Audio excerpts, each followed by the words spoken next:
Yeah, we're in an epidemic of metabolic dysfunction. 90, the percentage is always changing, but I think it's like 95 to 97% of Americans are metabolically unhealthy, which is absolutely absurd. There's so much that we can do that's free that doesn't involve paying. Sun alone is like a huge driver of metabolic health. It's such an important nutrient, and a lot of us are spending so much time indoors slash avoiding the sun. What if I told you that the same mindset that builds championship teams also builds an extraordinary life? The same discipline that drives elite performance to greatness is a discipline that unlocks a longer, stronger, and more resilient future. This is where peak health meets peak performance, where we explore the science of longevity and the mindset of greatness.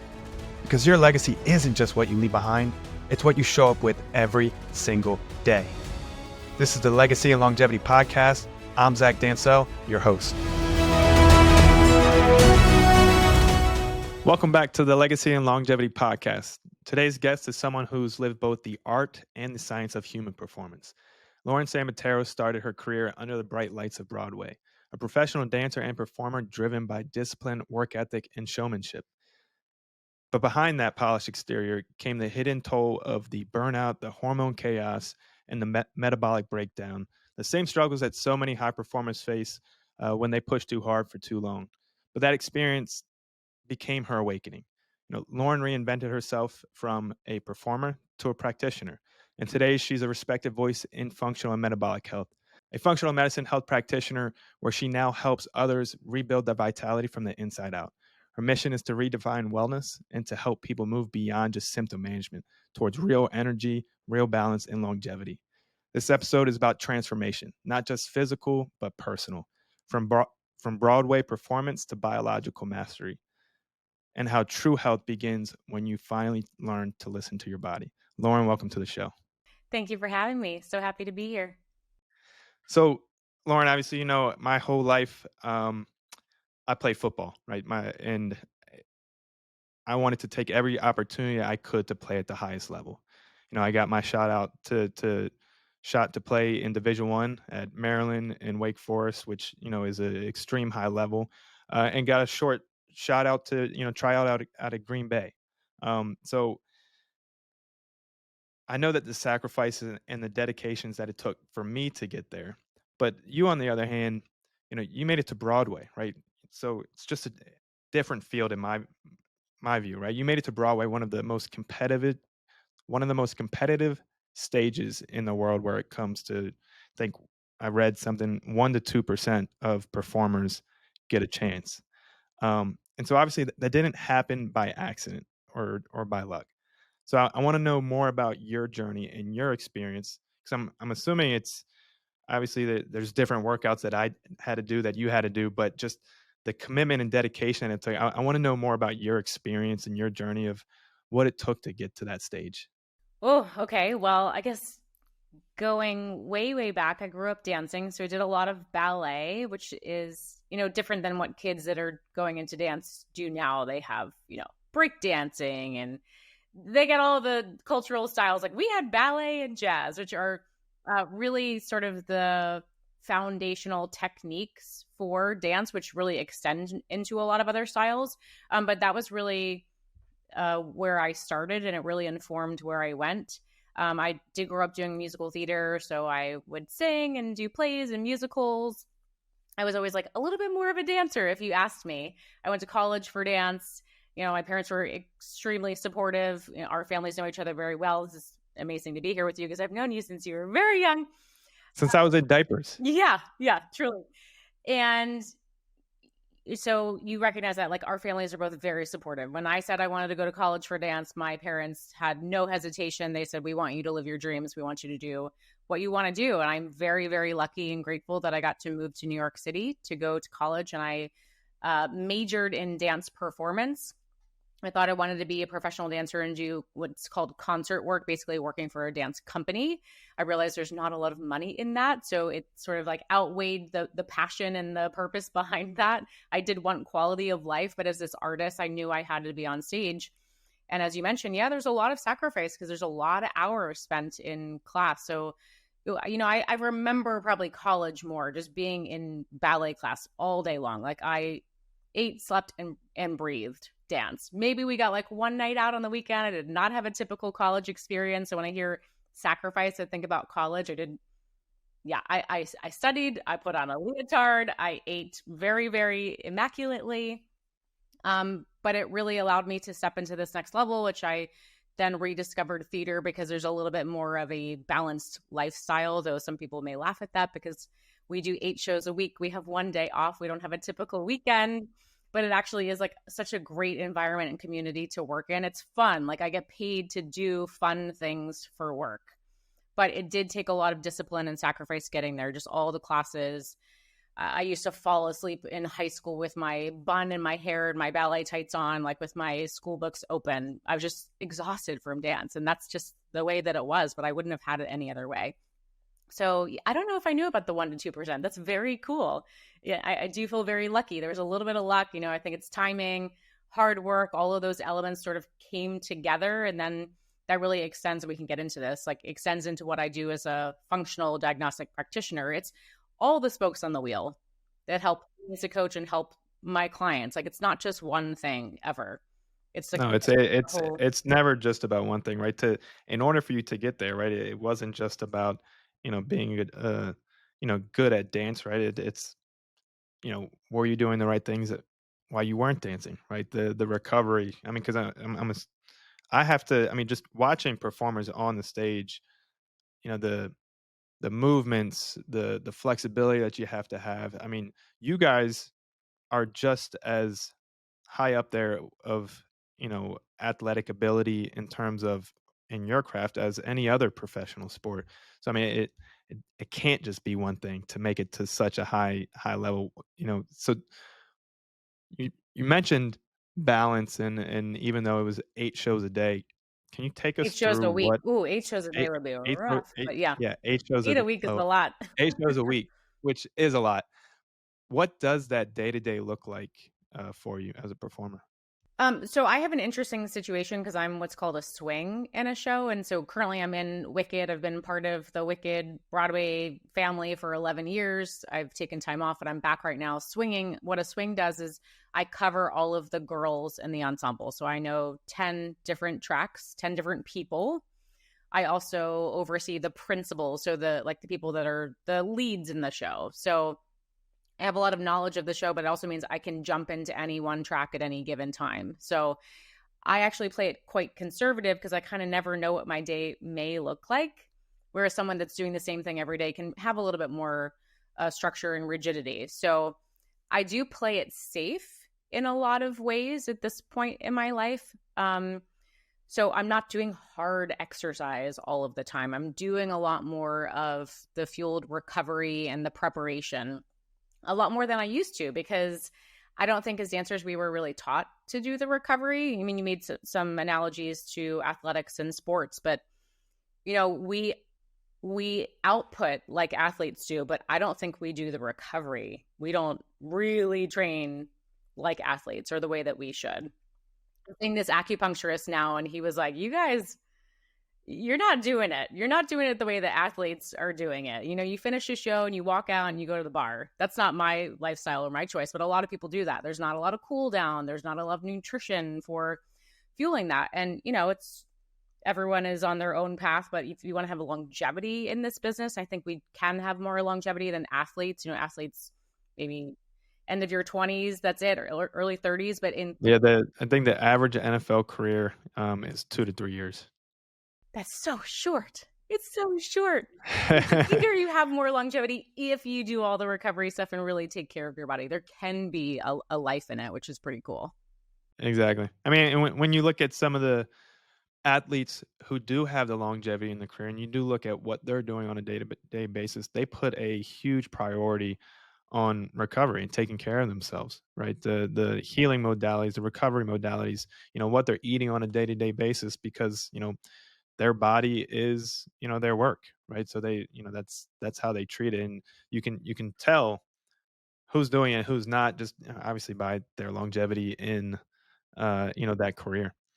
So you started with Broadway, and then you kind of started dealing with the burnout yourself, right? So, what was that personal health challenge that kind of started shaping the purpose that you have today of, as a metabolic health coach?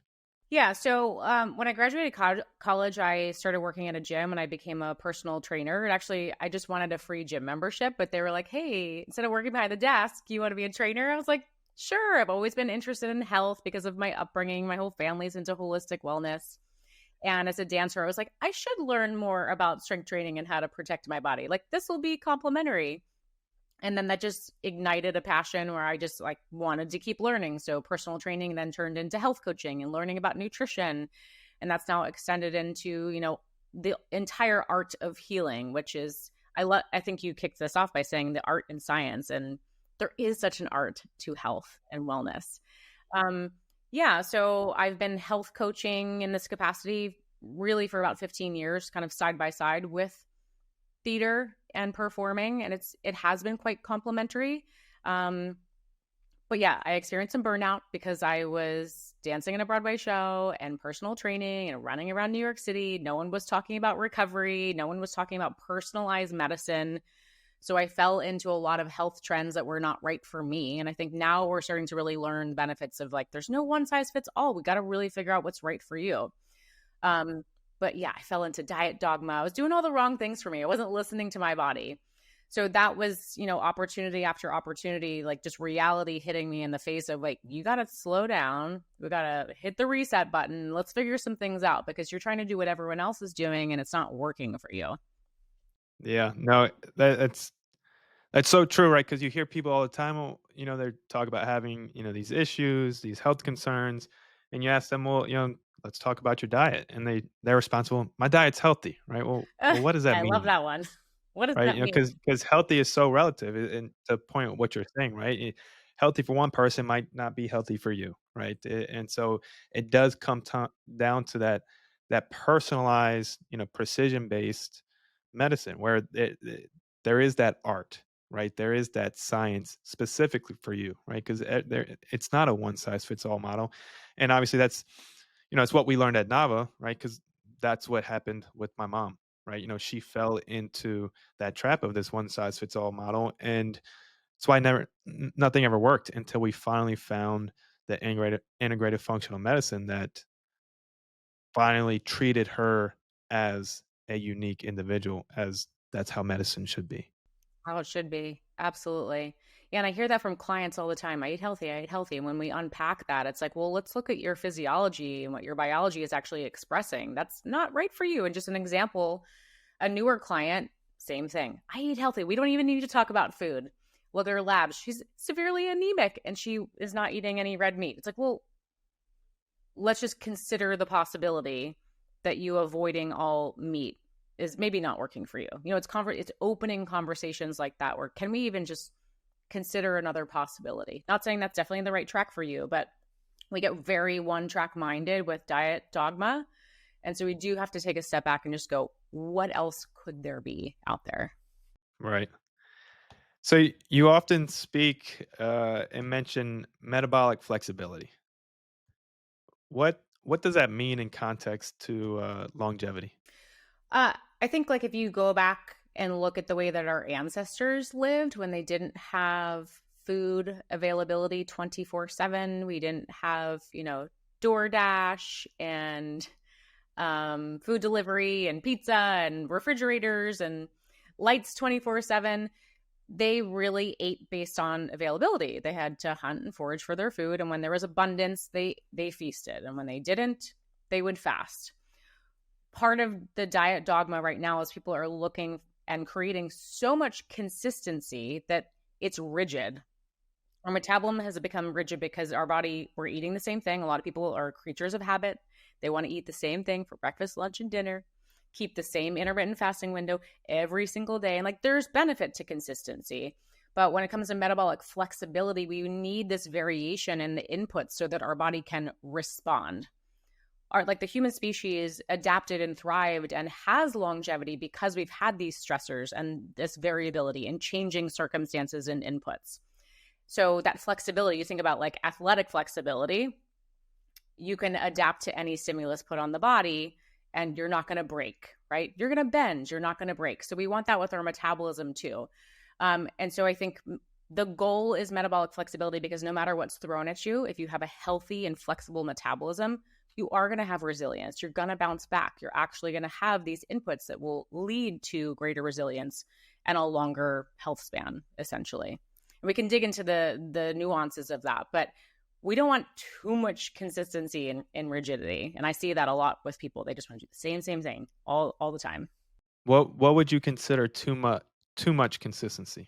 Well, I see like one trap that a lot of people fall into is just intermittent fasting. Like I think we've generally got it wrong, particularly for women.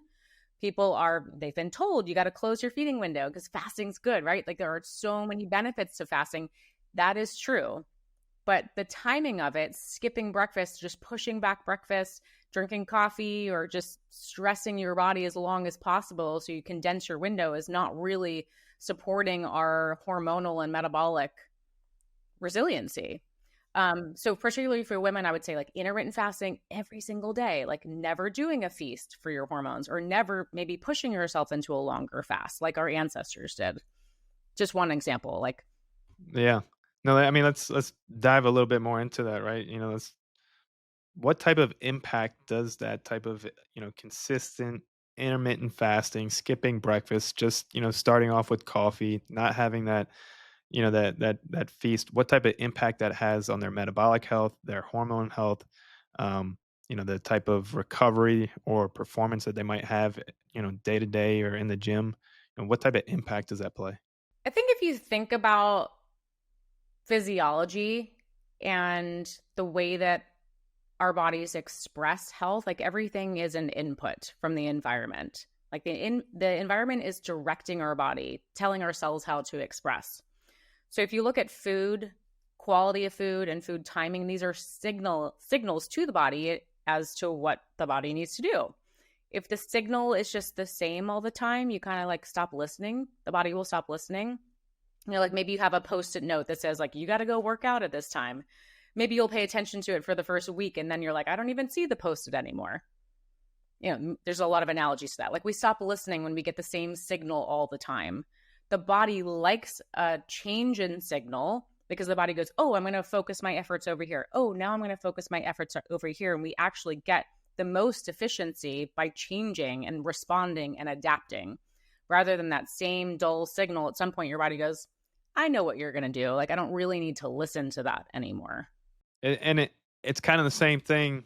It is pretty much the same thing when it comes to exercise and working out, right? We hear a lot of the times the people saying, they put on muscle, or they were losing weight for in the beginning, but then it kind of stalled or plateaued and died down.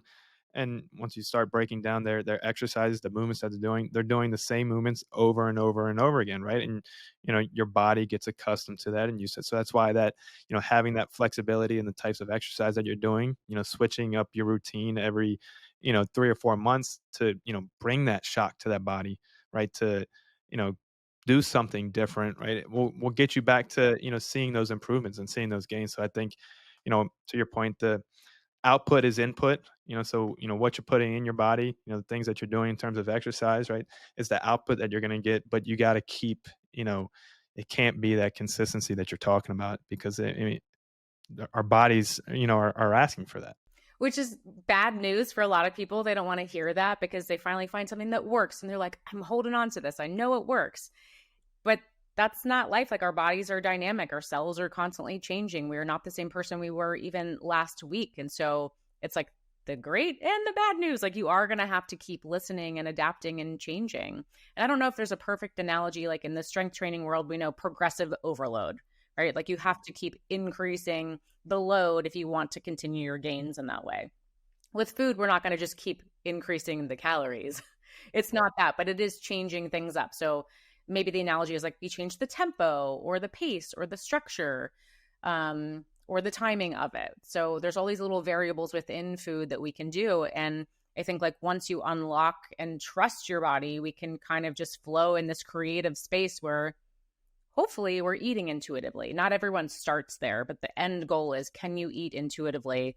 And of course, high quality food. Yeah, no. What would you say, as you're seeing, your clients on a day-to-day basis, you know, what's the biggest misconception about health and aging?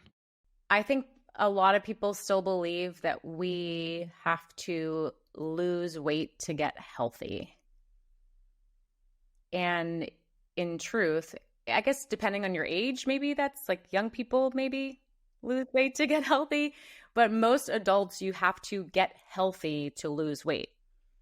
So if the end goal is I want to lose weight, we're not going to hyper focus on the weight loss through just food and exercise. We actually have to look at the whole system of systems and look at these inputs from your environment, things like air pollution, water quality, what are you putting on your skin? The thoughts that you're thinking? What is your sleep hygiene? Are you detoxing? Because our bodies are designed to detox. All of those things, like looking at all the spokes of the wheel, because then when your body feels safe and it has the right inputs and cofactors, it feels safe enough to lose weight.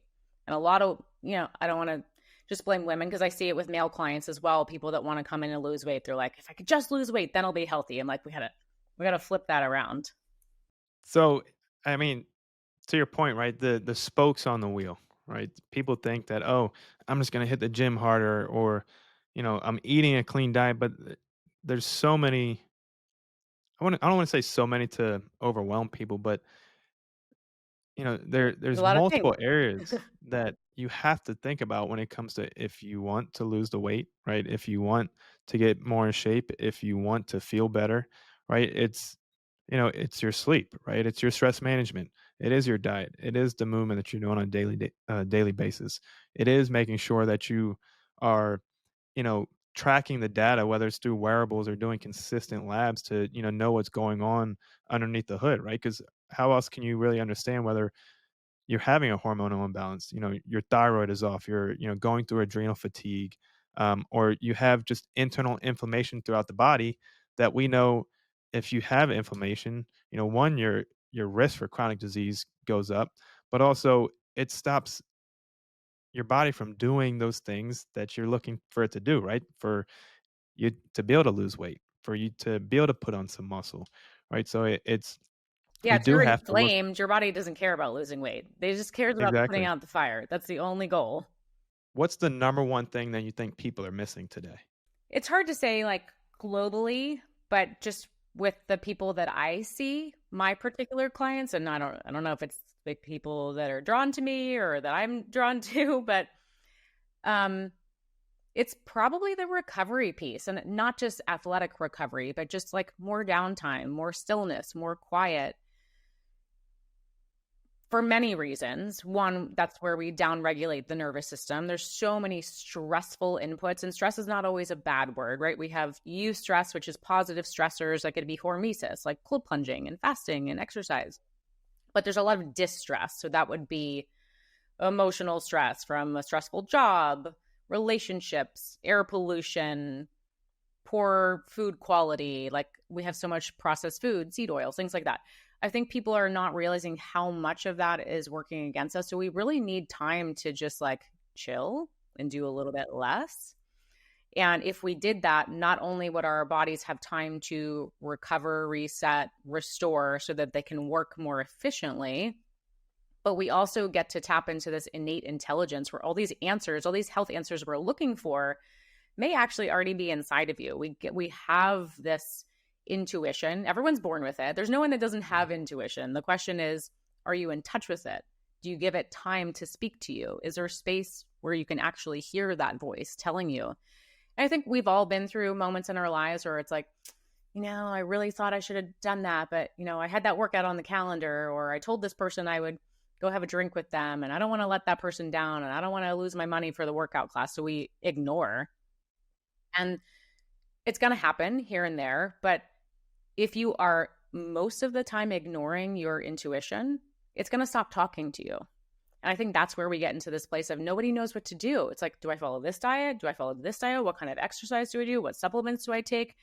We're looking outside of ourselves for answers because we've totally shut down our innate intelligence, and we've shut down and blocked all the space and opportunity for our bodies to talk to us. So that's why we're Googling and asking and trying to do what our friend is doing. So I think just in general, to answer your question, just more space, more stillness, like a little more time to digest and reflect and let your body talk to you. No, I think it's so important to have that, the intuition, that mind body connection, to listen to your body when it's trying to speak to you, right? Uh, People are going through life just accepting the fact that they have brain fog or that they have fatigue or they have these other conditions and they're just accepting in this as a part of aging. And that's one of the things that starting this podcast, right? Why Nama's here is to be able to tell people, right, that isn't normal, right? It's your body raising that red flag. It's giving you your signals like, hey, something's going on. You know, Yeah.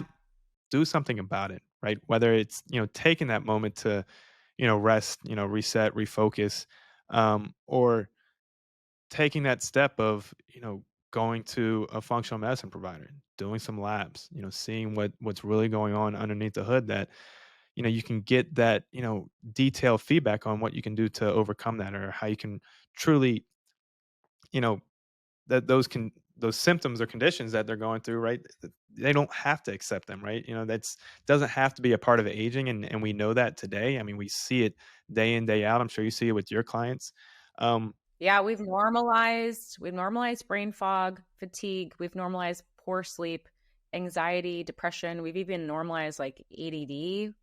But these are all, as you said, they're signals, and that is why I love lab work, because when we don't have that intuition speaking to us, people really don't know what they're feeling. You ask, and it's not there are not adjectives. They're yeah. speaking about realities, and so I think the labs looking under the hood and getting that data that we don't feel, the things that are not so obvious to us. And then, we don't just go off of the labs, but that's another piece of the puzzle that is adding spokes to the wheel, because then we have more information to work with. I want a puzzle that's 1,000+ pieces. I don't want a 50-piece puzzle, right? The picture is more clear when it gets bigger. No, it's about taking all of the possible data points that we can bring in, right, to make the best recommendation, the best decisions for ourselves, right? Obviously, symptoms are a big factor, but our labs are guidance, right? It's data points that we can follow and track and say, yeah, this all makes sense to the reason why you're feeling the way that you're feeling. But here's what we can do to help optimize that. Here's what we can do to uh, you know, shift your hormonal imbalance to work for you and not against you. So it's I love data, and to me, labs are data. I don't, just us as a business and how we move and how we make decisions. It's based off of data, right? That makes that it's a huge contributing factor on how we know whether or not you should be doing something versus not doing something.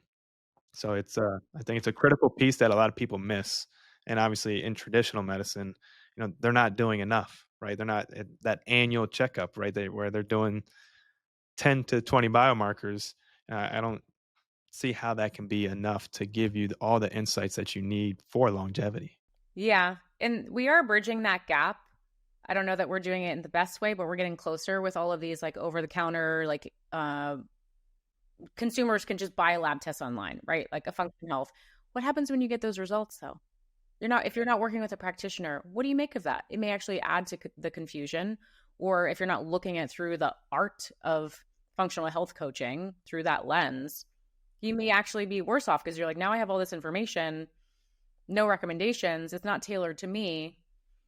But I think we're getting closer and closer. But I do always recommend getting labs and working with a functional provider. I think that's the best pairing. No, I completely agree, right? I mean, the function health, the inside trackers, right, where they are offering it, making it easier for people to um, go out and get these types of labs and get that type of information, right? But to your point, what do they do once they get it, right?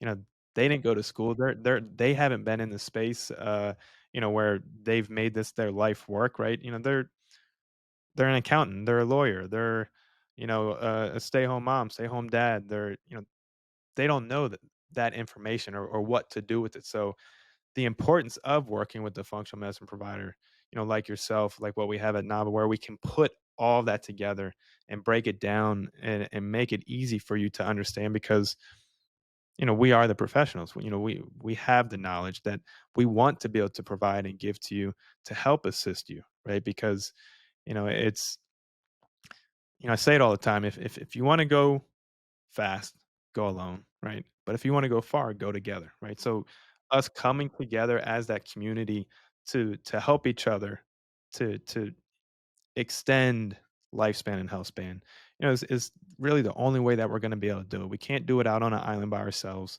Work together. Use other people's strengths, right? Use people who went to school or educated and do this on a daily basis to really give you that vitality and that energy back that you've been looking for. Yeah, we all have blind spots, even the most educated, trained professionals. Um, I'm dealing with an ankle injury right now, and I've been not only dancing my whole life, but I was a personal trainer. I studied corrective exercise, and I have this ankle thing, so I've been going to PT and acupuncture and chiro, and the things that they've reflected back to me, where I was like, oh my god, like I should have known that, but we just kind of get in our own tunnel, and we're kind of used to our habits that we really do need the assistance of other people, like you said, to zoom out and just get a little reminder. We're creatures of habit, all of us, whether we like it or not. So I couldn't agree more that the team is invaluable. And it's a huge value. It's one of our core values at Nava is teamwork, right?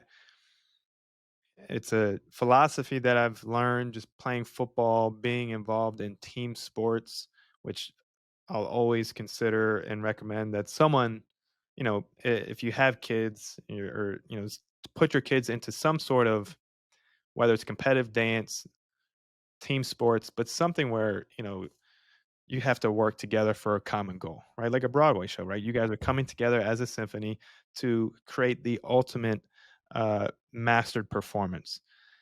Yeah, there's some components of that. I'm like, oh, I wish we were more of a team. Sometimes people are on stage like doing their own thing, and it's like if we had that huddle ahead of time, like a sports Yeah. team, we would be untouchable. But No, I agree. but I agree. teamwork truly makes the dream work, right? To your point, right? We have these blind spots, and that's how we make decisions at Nava all the time. We're not making decisions as one off, right? We're coming together. Here's what we have. Here's what's at the table.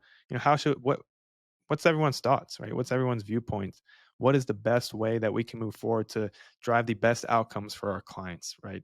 Does this make sense? And we come together to not only take all the information that we have, the data, the experiences that everybody have, to formulate what that best possible outcome can be so that we're not, stuck in one person's blind spot or, there's only so much that we can hold in our head, right? So if I have a Absolutely. team of 10 individuals who know the space, who are super educated versus just one, right? I'm going to take the 10 all the time. So, Yeah, more manpower. it's exactly. And I think But people can do that at home as well. Like, don't just rely on the professionals, have the professional team, but like you can take this into your home environment with your family or your friends. I always encourage my clients to share what we're working on with someone.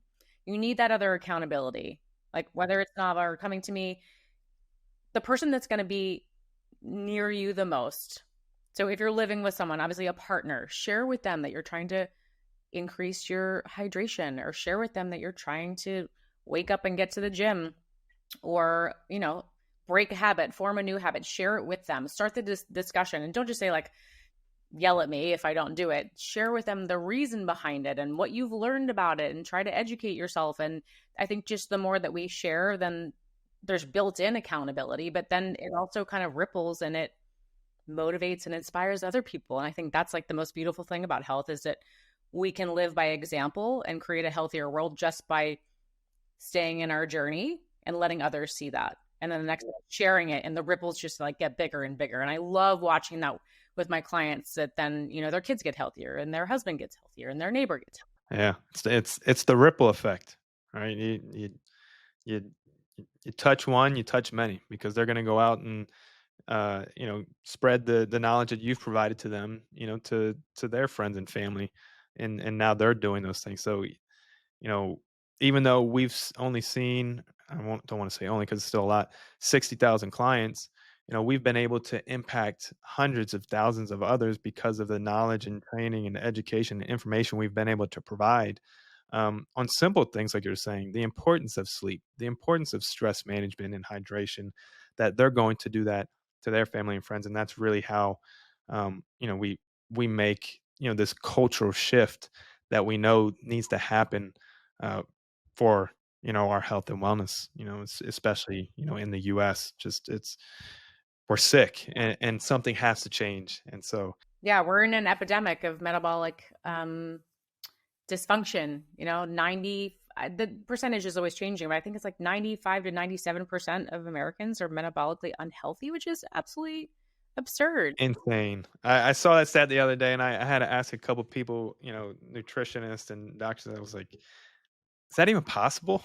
I Right? know. Like, Is it possible? Well, especially when you're in this field, you're part of NAVA, you're surrounded by people that live and breathe this. But, you start extending into other populations that never talk about this stuff, that don't even know that there's even a possibility of organic food. And not everyone has access to that and can afford it, but just simple free things like going into nature, standing yeah, in the sun, doing some deep breathing to downregulate your nervous system. There's so much that we can do that's free that doesn't involve paying for a functional provider and lots of lab tests. Like we can optimize our health, and those are the nuggets that I think we really need to send out into the ripple. That would have a huge impact. And sun alone is like a huge driver of metabolic health. It's such an important nutrient, and a lot of us are spending so much time indoors slash avoiding the sun, or you know, that's a whole other discussion. But so you mentioned that you hurt, uh, my your ankle. ankle, yeah. Um, are you doing, any BPC 157? I am. I'm doing my own injections of BPC and TB 500. I do a lot of things for my ankle. I got some tools here. I'm doing gua sha just to help with blood flow. I didn't mean my toys just happen to be sitting here. My red light. I'm getting shockwave therapy, which has been really, really helpful. Yeah, well, that's awesome. More surface, and then I've gone like the deeper penetrations that actually release stem cells. So it's creating inflammation. So many of us are like, "Oh, inflammation's bad. Shut it down." We really need it. I'm purposely inflaming my ankle so that we get all of the inflammatory molecules and the team again to come in and wake up again. Like it's that signal, that new signal that gets the body to adapt. Acupuncture, PT. I'm doing all kinds of stuff. Well, let's talk about BPC 157, just because, obviously peptides, are a huge craze right now. So I think, BPC 157, also known as the healing peptide. Talk to the viewers and listeners about what peptides are, and specifically what BPC 157 is. Yeah, so peptides are protein fragments that our body makes. These are things that you can take them in injectable form, or there's oral formulations, but we're basically giving the body more of what it already makes. But given our lifestyle and stress and toxins, injuries, we get depleted. We need a little bit more help from these protein fragments. And there's very specific formulations, but basically it's a signaling molecule. So coming back to signals, it's going into the body and say, hey, focus over here. This area needs a little bit of help. I like peptides because my philosophy has always been, let's help the body to do what it naturally does, which is to heal and detox and thrive and adapt. So rather than interfering with biology, we're just turning the lights back on. We are signaling to the body that it has the resources and the capability to do the healing. So in general, I think that's what peptides can do, particularly BPC, body protective compound. Like you can take it specifically for gut healing, or if you have an injury, you can really inject it anywhere and it will go in the body where it needs to go. Like the body is so smart in that way. It's going to use the resources where they're needed. Yeah. No, and obviously BPC being known for its, healing abilities. I mean, it does such crazy things that, I think one of the things that people are misguided or misinformed about is that peptides are naturally occurring in our body. BPC is naturally occurring in our gut.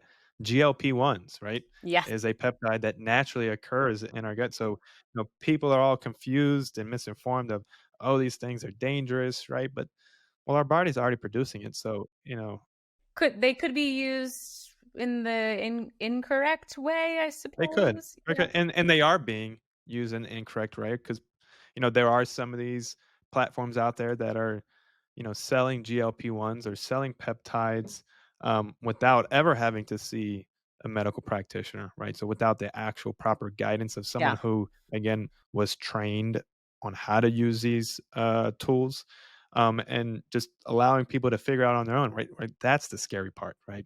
If you're doing these things without working with someone who has the knowledge, has the experience, um, it can be worrisome, right? It can be unsafe, right? So that is another importance of working with a team, right? Going to someone who knows, what they're doing when it comes to GLP-1s, comes to other peptides like BPC 157, because they can be extremely, extremely valuable tools when used the right way.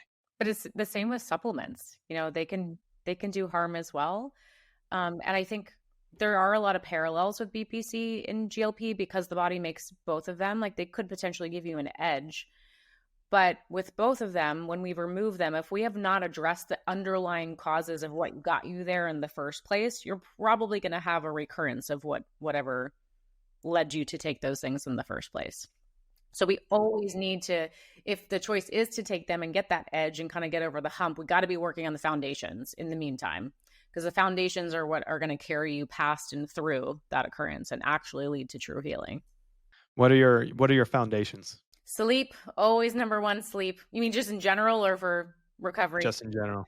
Yeah, sleep, and consistent sleep. So that means waking up within a 30-degree of variation and going to bed within no more than a 30-minute variation. So I'm not one to like sleep in and catch up on the weekend unless maybe there's severe jet lag or something happened. I try to just be consistent. Hydration, like very high quality water, mineral rich water. I think minerals are very underutilized. We're drinking. What's a mineral product that you'd recommend? I'm currently using Body Bio. There's a few that I like. Upgraded formulas, basically getting like trace minerals, things that were naturally occurring in spring water or in soil, and we're quite depleted in them because of our food supply. We're drinking tap water, plastic water bottles. Like I don't even know what we're drinking. It's not spring water. Um, and minerals carry an electrical charge, right? Like we're electrical beings, and a lot of us are just drinking water with no electricity. And so, again, we're not like getting a signal. And that electrical charge is so important for not only gut health, but brain health. Again, it's just a signal. Turn the lights on, do what you're designed to do. Movement, and I say movement because it's not always exercise. I think we underutilize just moving our bodies and new creative ways, making sure we dial up the intensity or dial down the intensity based on what your body needs on that given day. So I'm one to like throw out the schedule and the routine if my body does not want that.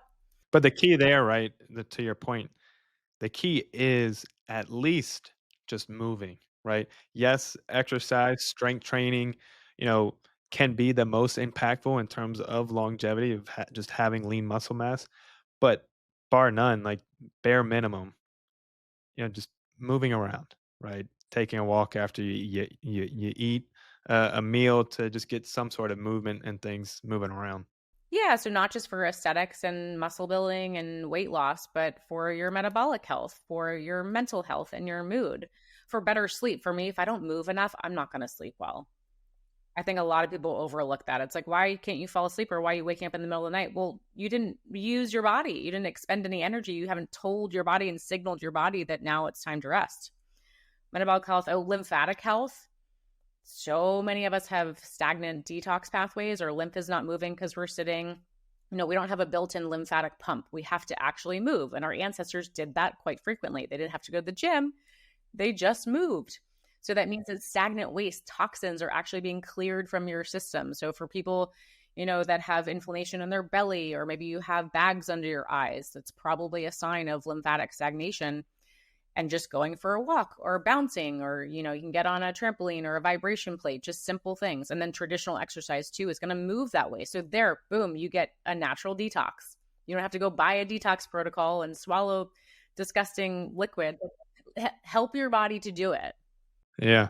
No, I mean, I think it's people think that being healthy or seeing a functional medicine provider and these things, have to come at a cost. Well, there's so much that we can do for our health, our longevity that really don't cost anything that you're pointing out, right?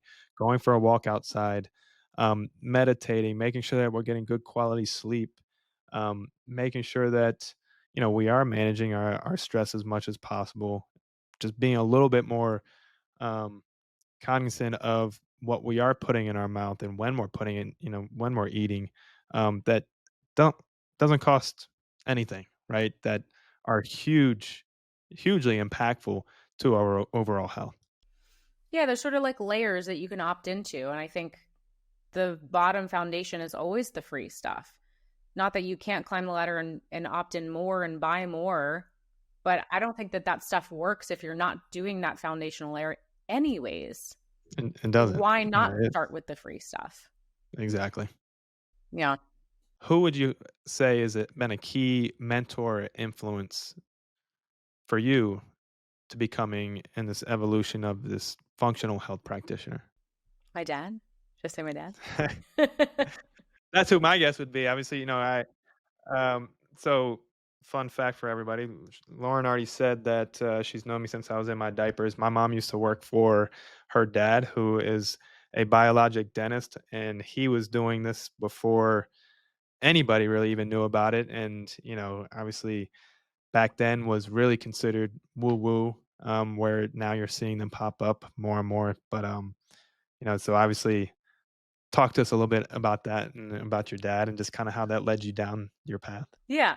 So I didn't mean to say like dad ? But I was thinking if it wasn't a family member, like my mentor, Paul Chek, has been so influential at helping me to know how to think, not like what to learn and know, but like how to think.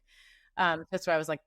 But dad, because I've obviously been influenced by him my entire life. I feel like very early on, I just learned a curiosity mindset from him because he was in this biological, holistic world where we weren't just taking the simple answer from conventional medicine. We were thinking outside of the box. We were doing a little, safe self-experimentation. Does this work on my body? Do I feel better? Ooh, let me try that. Okay, maybe a little bit of technology. Like he always, it's like, for as long as I can remember, it's like, oh, I have this ailment. My dad's like, try this. And I'm like, sure, Dad. I don't know what it is, but I'll give it a shot. And if it doesn't work, we'll move on. So my dad's a biological dentist. So it's very different than traditional dentistry. Biological dentists look at the oral cavity, the oral microbiome as part of the entire body, where a lot of conventional dentists believe that the mouth is separate from the body, which is kind of crazy. It's connected by energy meridians and blood supply. Can you just say that again? I do think that's pretty wild for people to think, but I want people to really hear what you just said and for them to think and process what you just said. I mean, it's the space where your brain is. So conventional dentists look at the neck down. We have our primary care, and then maybe we go to hormone specialists like an OBGYN and a cardiologist. We have all these specialists. Like, why is a dentist not part of the normal routine? Your mouth is part of your body. Your mouth is part of your entire systemic system. Like, end of story. End of story. So he wanted to make sure that he's not using any toxic materials, things like amalgams, metals, fluoride. He does look at underlying infections because infections in the mouth will then travel to the rest of the body, affect organs through the blood supply, meridians. You can look at if this is unfamiliar to you, you could look at a tooth meridian chart and see all of the connections from one tooth to your heart or one tooth to your breast. Again, these are signals. Your body is like a very highly intelligent system. And so you got a problem in one area, it's not going to stay in that one area. So he looks at underlying infections. He looks at airways. I think there's a huge epidemic of sleep apnea, and gold standard is just to jump to CPAP, but that's not looking at underlying root causes. So I would say he's a root cause doctor. what are all the possibilities that could lead to this poor oxygen uptake? Is it that you have a tongue tie under your mouth? Do you have crowded teeth because you ate a lot of sugar and didn't have good nutrition as a child? Were you not breastfed? Do you have a lot of stress and so your tongue is collapsing into the back of the mouth? Do you have mold, which is shutting down your nervous system and your immune system, not allowing you to breathe? There's just throwing out a lot of possibilities. So he's looking at the whole scope of what could possibly be leading to the symptoms that you're feeling.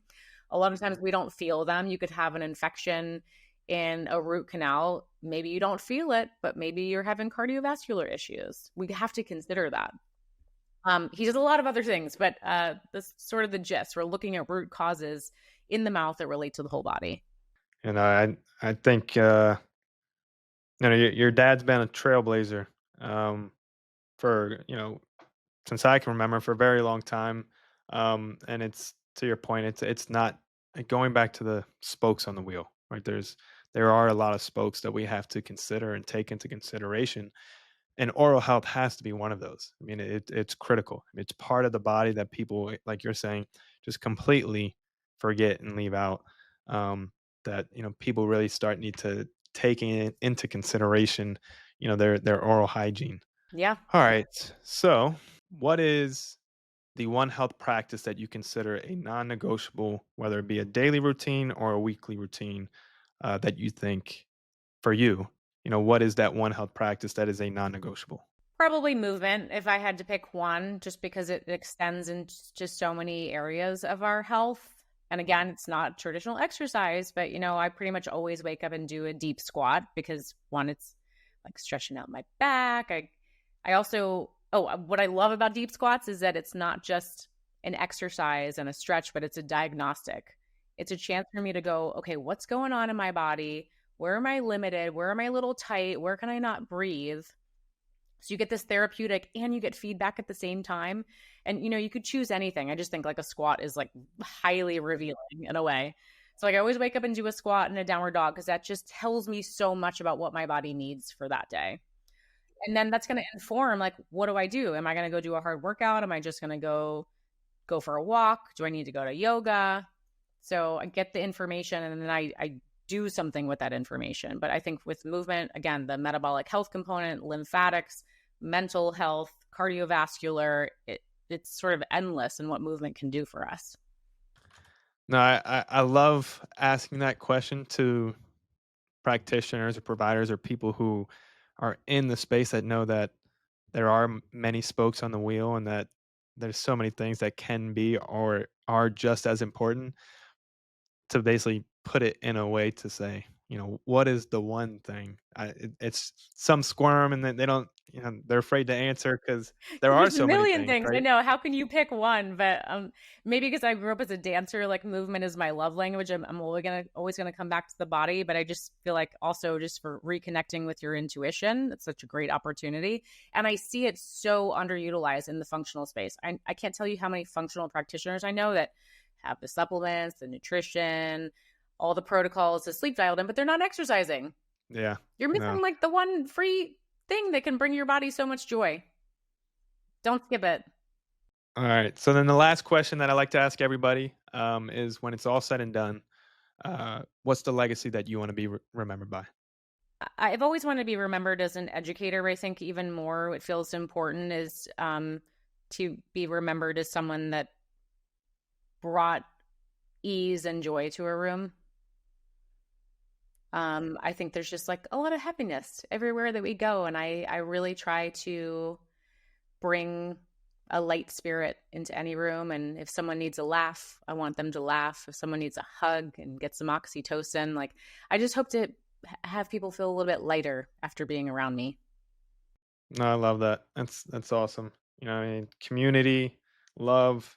Um, Obviously, for me, family is the most important thing. My wife, my kids, my parents, my siblings, my chosen family. It's um, just being around them brings me that joy and that happiness. So, but being that light for them and them being that light for me, because there's going to be days, you're going to have reds and yellows to have greens, and having them around make it all worth it. So No, it's just beautiful from knowing you when you were itty bitty and now you have a beautiful family and a business. It's amazing to like watch the arc.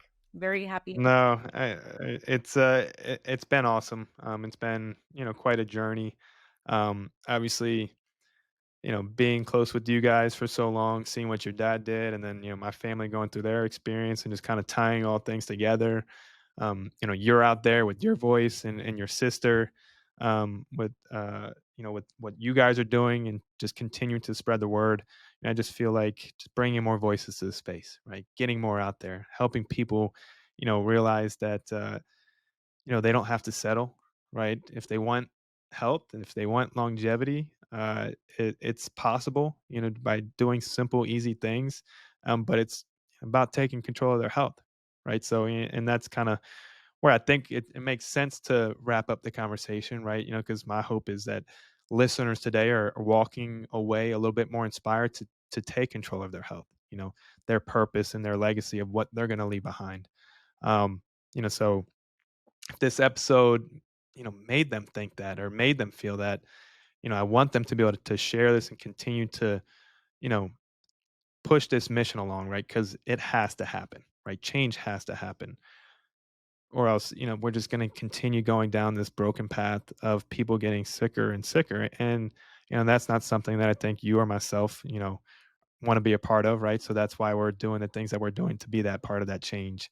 And I think it's so important to see what you and your sister are doing, and for us to keep doing what we're doing. Part of the ripple. Part of the ripple.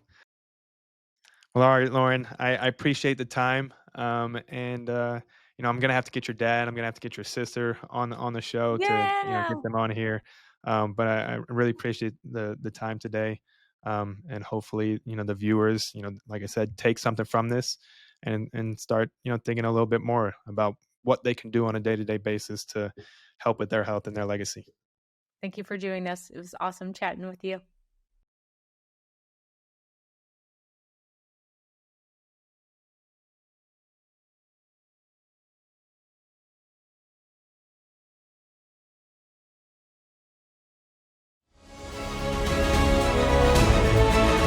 If today's conversation sparked something in you, here's what I want you to do right now. Pick one strategy, one insight, one small action you heard today, and commit to it this week. Excellence isn't built in moments. It's built in the daily decisions that compound over time. Remember, you're not just building a healthier body or a more successful career. You're building a legacy that will outlast you. And that starts with the standards you set today. Thanks for listening to the Legacy and Longevity Podcast. If this episode was valuable, first subscribe so you never miss an episode. Then leave us a review to help more people find these conversations. And finally, share it with someone who you think needs to hear it. Until next Tuesday, keep raising the bar, keep pushing your limits, and keep stacking days. I'm Zach Dansell. Your legacy starts now.